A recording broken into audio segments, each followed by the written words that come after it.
He was just a boy thrown out after failing college, and the road became his only escape. A seasoned trucker took him in, and mile after mile the silence of the cab turned into something far more dangerous. A blanket pulled over him during a storm, a hand on his wrist during a near accident, stolen glances at night stops. Their journey across America blurred the line between mentorship and forbidden desire, yet ghosts from the older man's past kept haunting them. Jealous ex-trainees whispered scandals, threats that could destroy them both. Every diner, every motel, every storm, soaked mile dragged them deeper into a bond neither could admit out loud. And when one kiss finally broke all the rules, reality slammed back harder than the thunder outside. Can the boy become more than just another passenger in the trucker's lifer?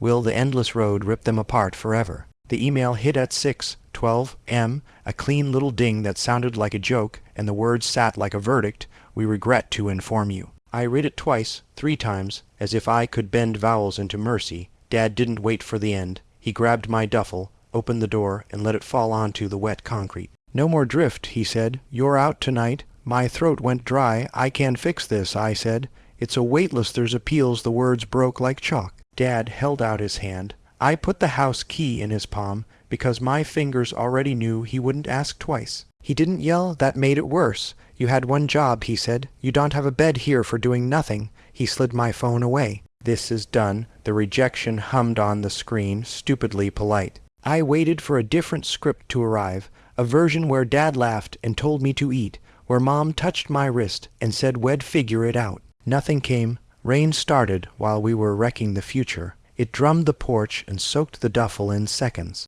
I pulled on an old jacket, shouldered the bag, and stepped outside because staying felt like begging. The cold worked quick and clean. I didn't look back. When the door closed, it sounded final enough to make my jaw ache. Rain counted time. I walked. Sidewalk, corner, long block to the bus that never felt longer. Streetlights, smeared tires hissed, a siren lost itself. I told myself fast, lease community college, a gap year, jobs in town, but each one evaporated before I hit the next intersection. I needed something bigger than pity. I needed motion. The highway shouldered me like a bouncer. I followed it anyway. Diesel breath rolled over the median from a row of rigs idling at the truck stop. The sign threw cheap neon on puddles, spelling midnight in jittery blue. Inside, coffee steamed in glass bellies. A waitress refilled mugs without looking. Everything smelled like rain and fries and cleaner that fought hard and kept losing. I took a booth and leaked water into the vinyl.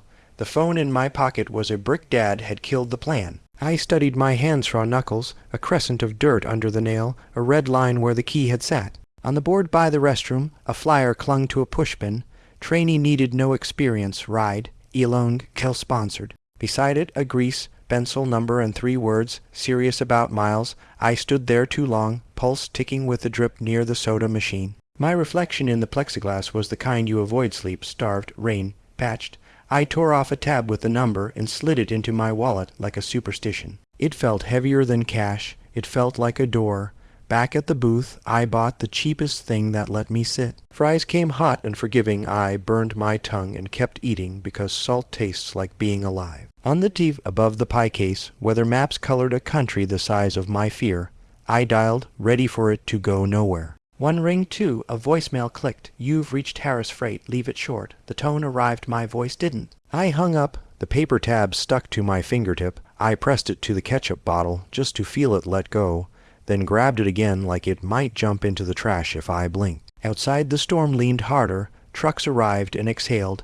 I carried my duffel toward the fuel island just to be near something that moved. Heat breathed off a Peterbilt big enough to drag the horizon closer. I closed my eyes and pictured the little room behind the seats curtains, a bunk, a hook for a jacket, a life you could pack on purpose. "That your rig?" I asked myself, half grinning. My breath smoked and vanished. A compressor coughed itself calm. I realized I was smiling for the first time since 6:12 p.m., and the fact that a parking lot could do that felt like proof of something. Not victory, direction. Footsteps came from the dark edge of the station, measured, heavy, unafraid. I didn't turn right away. I watched the diesel shimmer into the spill tray, and the hose jump when the pump clicked off. Then a voice found me, low and even, like a lane line painted on asphalt. "You serious about miles?" it asked. I turned. He was older 40s, Mayweather on his knuckles, a jaw that had learned its lessons, gray threaded through dark hair under a cap that said Cass County. Oil and soap and cold air came off him in that mix that says a man's been working while you were thinking. He was a stranger, and for the first time all night I didn't feel invisible to the future. I said. My voice didn't break. He looked at my shoes, at the duffel gone heavy with rain, at the rejection still written on my face. His mouth didn't curve, but his eyes softened like he'd seen this scene before, and knew the lines that came after. He tipped his chin toward the diner. Finish your fries, he said, then come find me at Bay 4. If you're still here at 5, we roll. He walked off without waiting for thanks. Rain followed him like he owned it. I stood with ketchup on my finger and a paper tab stuck to my palm and felt my heart step toward a road I didn't know at all. Back inside, the waitress topped my coffee like we had a pact. I watched the clock drag its feet and decided I wasn't going to sleep tonight. I wasn't going to go home either.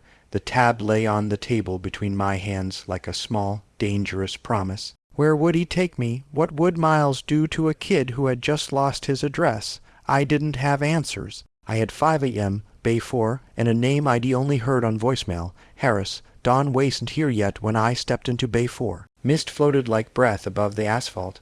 Harris stood with the hood up, one boot on the step, the engine ticking itself calm. He looked once like a checkbook still hairy, and handed me a cup that steamed through my fingers. Drink, he said. It tasted like burnt hope and second chances. It woke me up slow. He shut the hood, wiped his hands, and tapped the passenger door. 3 rules, he said as I climbed in. Don't lie. Don't touch anything orange. If I say now, you move before the word ends. Orange, I asked. Emergency, he said. You'll know. The cab held diesel, cedar, and a clean soap that I suspected was his. He buckled in, checked mirrors, touched switches I didn't know, and we rolled as if the road had pulled us by a string. Name, he asked. Noah. Harris, he said, though I knew, and the corner of his mouth admitted we both did. The wipers carved window, sized slices of night. Why, Miles, he said. My dad, I started, then corrected me. I need work, something that isn't quitting, he nodded once. Seat belt tight. His hand reached across to check, fingers brushing the buckle at my hip. Static leapt my breath, stored it, like a secret. He pretended not to notice. Maybe he didn't. Maybe I wanted him to. We pulled into a truck wash at the first gray of morning. He set the brake air hissed like a warning that had decided to be kind. Come on, he said. You see a day better if you move through it. We walked the pre-trip. He showed me the ritual touches. Hand to tire, eye to lug nuts. Palm to hose to feel a pulse. Everything talks, he said. Learn to hear wrong. When I fumbled a latch, his hand wrapped my wrist and guided it. Warmth slid skin to skin brief steady, and my chest did that dangerous, grateful thing.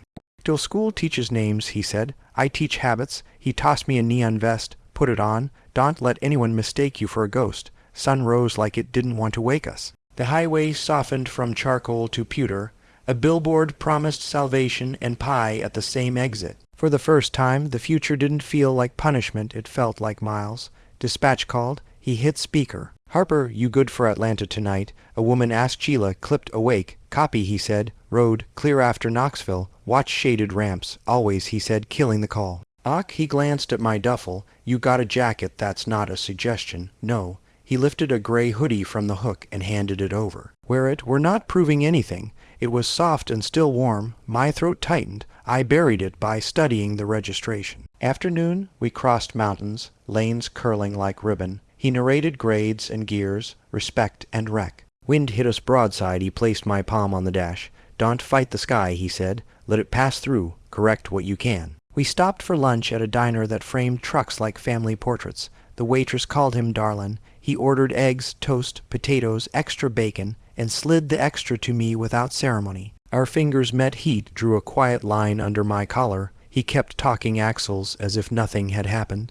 I learned numbers and the language a hand can speak in the same minute. Where you from? He asked. Indiana, I said. Flat. My dad prefers lists to people. Some men do, he said. Lists look like control. Back in the cab, we talked in workable pieces, the way a road demands. He taught me to read the mirrors for stories. A car scared to pass. A driver asking without asking to cut in. He didn't pry, he left space, and somehow it made me want to fill it. What do you want the road to do to you? He asked. Make me new, I said, surprising us both. It will, he said, not unkind. Evening pulled the light away strand by strand. Somewhere past Knoxville, he rubbed his jaw and checked the clock. Well pushed to the old Koa, he said. Showers, decent coffee, nobody asks. We parked among plates from everywhere. Shut down was a quiet duet. He drew the curtain, the room became ours. A bunk, 2 nets, a shelf with a paperback, and a photo I didn't stare at long. He shook out a blanket, then stilled as if listening. You take the bunk, he said. I'll grab the jump seat. You drove all day. You got thrown out of a life, he said. You need sleep? Call it Rule 4, you said 3. I remembered one more. I slid onto the mattress. It smelled like detergent, and a clean eye wanted to link to him. He killed dome light. In the dark, our breaths found a rhythm like lanes at night spirit. Close, steady. Rain returned, respectful now. Questions crowded my mouth and didn't leave. I listened to the small sounds he mid. Fabric, a sigh. The whisper of Denimand felt the inches between us speak louder than any confession. Thank you, I said. Sleep, he answered, voice like gravel smoothed by water. Through a seam in the curtain, a sliver of truck stop light cut the floor. My palm rested in it as if I could hold the road still. I didn't. I let it carry me. Near sleep he moved. The blanket at my shoulder rose, settled, and his hand lingered the time it takes to admit a worry and take it back. My eyes stayed closed. The warmth stayed. Outside, a horn called and a second answered. Inside, air held diesel and breath. I didn't know where we'd wake. I knew this. Miles had started their work, and so had he. If there was a door in me that had been bolted since boyhood, I felt the first give of the hinge. I didn't move. Rain had washed the night clean, but inside the cab the air still carried traces of diesel, coffee, and his Colony-Sharp cedar mixed with soap. We'd been driving for hours in near silence, the hum of the tires a steady pulse between us. The farther we went, the less I thought about the house key ID surrendered, or the father who had closed the door. Out here there was only Harris, the highway, and the strange heat building in the inches between us. He drove with one hand steady on the wheel, the other tapping against his thigh, keeping time with a song that only he heard. I caught myself watching the curve of his forearm, the small scar across his knuckle, the gray in his beard that caught the morning light. Every detail felt heavy, too present, and I turned my gaze to the endless stretch of road, as if asphalt could drown desire. By midday he pulled into a turnout overlooking a river veiled in fog. The engine sighed into silence, and the sudden stillness pressed close. Stretch your legs, he said. His voice was low, tired, but it carried something softer. We stood side by side on the hood, the metal warm under us, sharing a soda like kids. His shoulder brushed mine once, accidental. The second time, I leaned back instead of moving away. He noticed. His eyes lingered just long enough to make my pulse stumble. You ever been past Indiana? He asked. Not really. He nodded toward the horizon. The road shows you versions of yourself you didn't know existed. Some you'll like, some you want. I wanted to ask which version he saw sitting next to him, but the words clung to my throat. Instead, I let the silence say it for me. That night we parked at a lonely truck stop outside Birmingham. Neon buzzed over cracked asphalt, and the diner across the lot looked like it hadn't closed in decades. Inside the cab, he pulled the curtain, shutting the world away. The cab shrank to 4 walls, 2 breaths. Bunk's yours, he said. I'll take the seat. You've been driving all day, I protested. His gaze pinned me, unreadable. Don't argue. You need rest more than I do. I lay back, the blanket smelling faintly of him. The space was too small to pretend. His knees brushed my arm as he shifted, and the contact lit a fuse under my skin. I closed my eyes, but awareness sharpened at the sound of his breath, the scrape of his zipper, the sigh he didn't mean for me to hear. When the blanket slipped from my shoulder, he leaned forward, tugging it up. His hand lingered longer than it should have. Warmth seeped through the fabric, through me. My chest rose into his touch before I could stop it. His breath grazed my temple, close enough to shiver. You should sleep, he murmured. I can't, I whispered back. Not with you here. The air thickened. For a heartbeat, I thought he might close the gap. His eyes dropped to my mouth, then snapped away. He pulled back like a man dragging himself from a fire. Your trouble, he said, voice rough. Maybe I admitted, heat threading my words. He sat rigid after that, hands locked, eyes fixed on shadows. But the space between us pulsed with everything unsaid. I didn't sleep either. I lay there, staring at the ceiling of the cab, listening to his breath align with mine, and knowing the road ahead wastes, and the only thing pulling me forward. We hit Alabama under a sky scrubbed clean, tires humming like they'd sworn to keep secrets.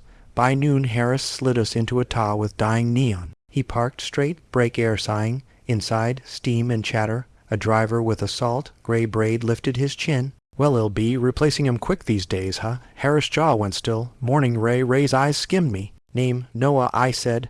Ray, he grinned, then to Harris, softer but sharp.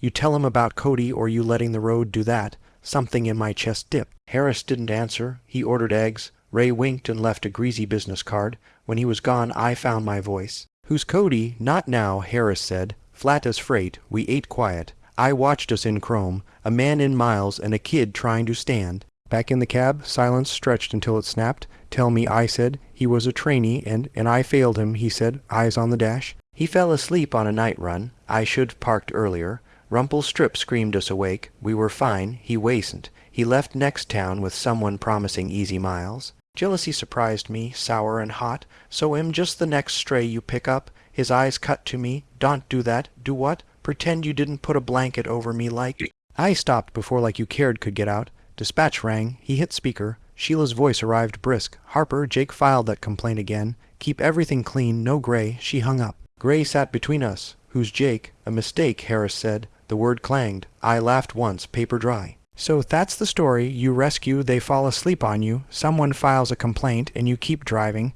He set the brake, climbed down. Get some air. I followed into heat rising off asphalt. Between pumps, Ray reappeared, all teeth. Hell never choose you, he murmured. He chooses the road. Ask about Amarillo. I stepped back like head opened a door into wind. Why say that? Boys like you leave dents. I found Harris by the hood, palm on metal like listening for breath. What happened in Amarillo? Don't, he said. Don't what? Ask, want it clear. You brought me into this cab like a rule and a promise, and now everyone fills the blanks but me. He faced me, close enough to count the gray in his beard. You want clear? Clear as this. I don't date trainees. I don't save strays. I drive freight. I teach you not to die. Then stop touching me like you forget. I said. The space between us snapped. He moved first, fingers catching my wrist as I tried to climb down. Heat flared. Our chests almost brushed, breath tangled. For 1 second, the shape of his mouth made a promise his rules couldn't hold. He let go like the metal burned. Get your bag, motels across the lot. Sleep there tonight. You're pushing me out. I'm drawing a line, he said. Before this turns into Amarillo. What is Amarillo? Gray, he said. And I don't do gray anymore. I climbed into the cab and threw clothes into the duffel. His hoodie lay where I'd left it. I pressed it once like it could keep a pulse, then set it on the bunk. The motel room smelled like old lemons. My phone lit, Dad's number I couldn't call. A text from an unknown. Ask him why he want cross Texas. Ask who taught him that. I stared at the door until the walls felt too quiet. I made it as far as the lot before I turned back. The rig glowed under sodium like a ship waiting for the lost. Harris stood by the rear axles, hands on hips, a man arguing with a future only he could see. Say you don't want me here, I said, steady now. Say it and it'll go. He didn't answer. The wind tugged my shirt. He took a step, then stopped like the ground said no. Sleep, he said at last, not looking up. Miles at 5. I waited for more. None came. I walked back with his hoodie over my arm and a question I couldn't kill. If I'm not a stray and you're not a savior, why does it feel like both of us are trying not to drown the same way? We left the motel before dawn like a truce no one signed. Harris didn't look at me when he tossed me. His hoodie eye didn't hand it back. I wore it halves, yipped like armor. The cab felt colder than the air, the kind of chill a slammed door leaves. 5 a.m. Miles ate silence for breakfast. By noon heat stacked over Mississippi. At a Love's, sun turned chrome blinding. Harris kept to logistics weights, lanes, times, and I answered like a student trying to pass. We were fine the way a bridge is fine until one more truck rolls over it. I went for coffee and came out to 2 locals by the trash cans. You lost, kid? One asked, stepping too close. I'm good, I said, hating how it sounded like a question. The taller one flicked my cup coffee, striped my sleeve-end, reached for my shoulder to make a point. Now Harris said from nowhere, the word hit air like a siren. He was between us in 2 steps, not loud, final. Back off, hands open, eyes set. They weighed the fight they wanted against the one they'd get. A manager called from the door, a camera watched. They settled for laughter and a promise I hoped they wouldn't keep. You okay? He asked, still tracking their retreat. I'm fine, I lied. My hand shook, coffee ran sticky down my wrist. He took the cup, thumb swiping once at the burn. The touch was too much. He handed me napkins and didn't move until my breathing matched the truck's idle. We rolled east, Tree's blurred eye replayed the scene on a loop. You shouldn't have to do that, I said. You shouldn't have to need it, he said, but here we are. Sky turned the color of old bills. Rain hit so thick the world quit. He eased off, hazards ticked like a shared heartbeat. I wiped the inside of the windshield, our hands crossed, knuckles almost brushing. Lightning took a picture. We limped into a rest area packed with rigs waiting out the storm.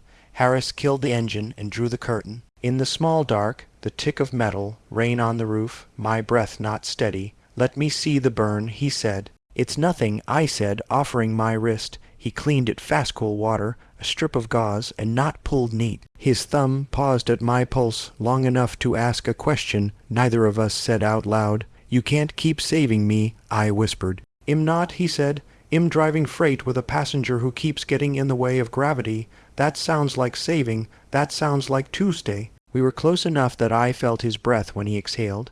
The cab held us like a held note. Neither hand moved. Rain slowed, the world remembered itself. Dispatch called. He hit speaker. Sheila's voice frowned. Harper, we've got photos from Meridian men crowding your trainee, you stepping in, and a later shot with the kid in your cab after hours. Jake sent it to compliance. Sit tight. My stomach dropped. Photos, yeah, she said. Angles say a friend did you dirty. Safety's calling. The call ended. Harris swore once. Low.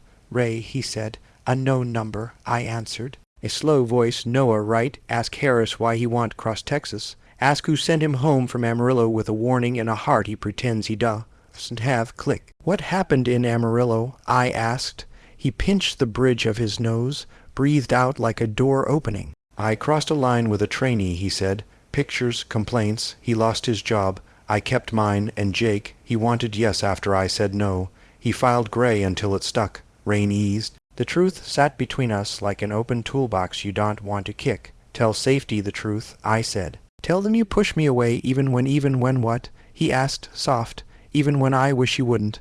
A knock hit the door. Harris peered through the seam.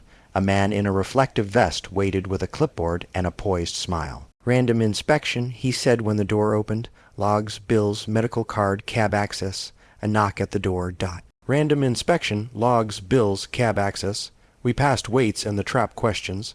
At the step he eyed the blanket, my gauze. Trainee, family, team, Harris said. The officer let the word hang, then clicked his pen. Stay dry, which meant I saw you and him letting the sky decide. He left Sheila again, good news and bad, clean. Compliance once, the trainee dropped at the next terminal while we clarify housing and supervision. I can stall an hour. Harris met my eyes, all rules an ache. Say the word, he said. It'll get you a bus anywhere. I don't want a bus, I said. I want miles with you. He closed his eyes like prayer belonged here. When he opened them, a decision sat in them, heavy, simple. Then we roll, he said, clean and honest, no gray. He started the engine. The world came back bright and wet. In the mirror, a vest-wearing man lifted his coffee to no one. In my pocket, the number waited like weather. We merged. Harris checked the mirrors, then me. His mouth almost smiled. You good? I'm here, I said, and it felt like the bravest sentence. The phone buzzed. A photo arrived. Me on the hood at the river, sleeves rolled, eyes on a man you couldn't see. Caption, he want choose you. Sender, Ray. The truck moved steady. My throat burned clean.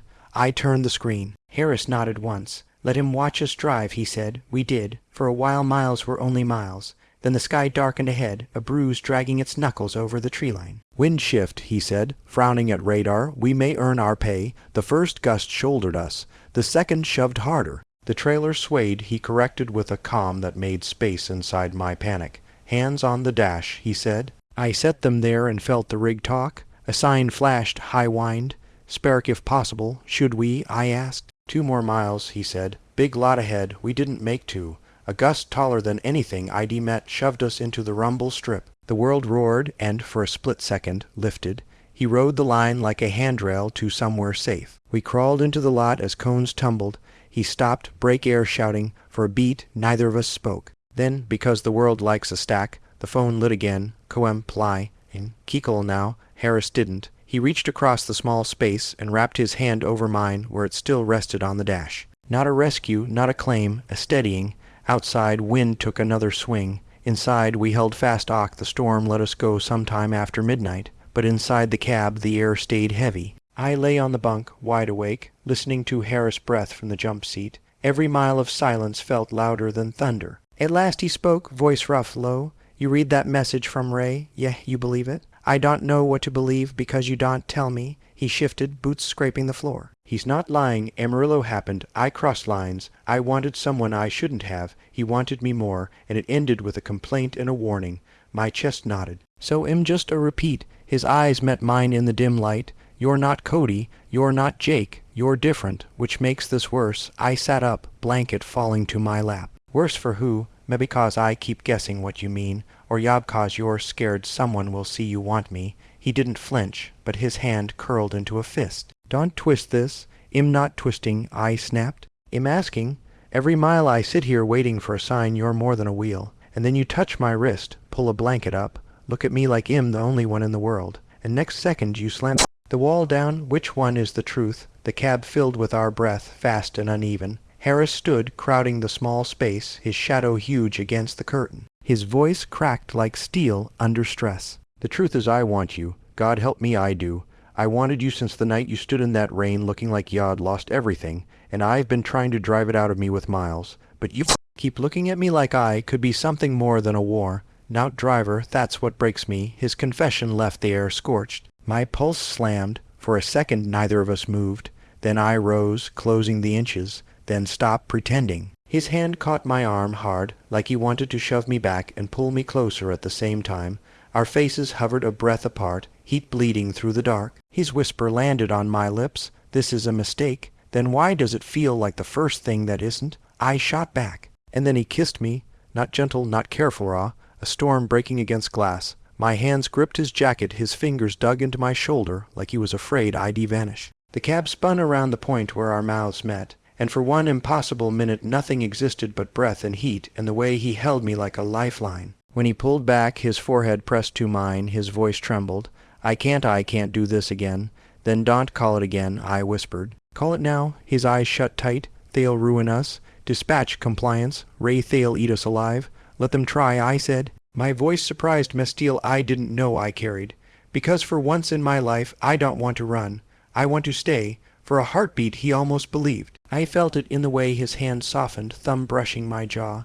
But then he let go, stepping back like a man stepping off a ledge. "Get some sleep," he said, hoarse. "We roll at dawn." I stood frozen, mouth tasting of him, heart hammering against ribs that had never felt so alive. He climbed back into the driver's seat, shoulders squared like armor. His silence screamed louder than his confession. I lay down again, blanket over my chest, every nerve on fire. Outside, another truck pulled in, brakes hissing like they laughed at us. Inside, I stared at the ceiling and replayed the kiss, the words, the look in his eyes.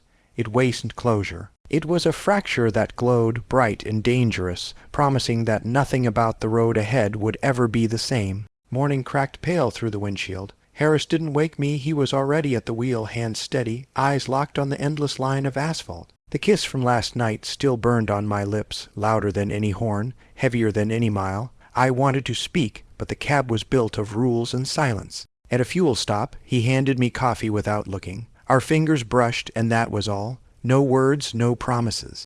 Just a touch too brief to anchor me, too real to forget. We drove on. Towns slid by, nameless. He hummed once under his breath, then cut it off. I pressed my forehead to the glass, watching the road blur into horizon. I thought, if he tells me to stay, I will. If he says go, I'll vanish. But he said nothing. Only the engine spoke, mile after mile, until silence became the loudest thing we shared. And I knew the road would never answer what we couldn't.